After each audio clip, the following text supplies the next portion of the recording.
Hey, Kristen.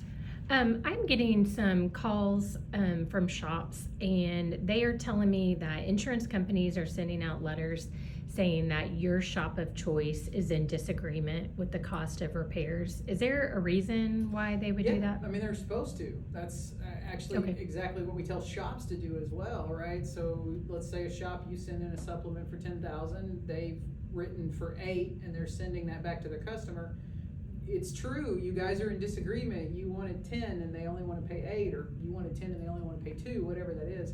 But they're putting that in writing to their policyholder, just like we've told shops every time, and after every situation, you've got to send a letter, email or written regular mail to your customer that says, here's where we're at, this is what they're willing to pay, this is what the difference is, what do you want us to do?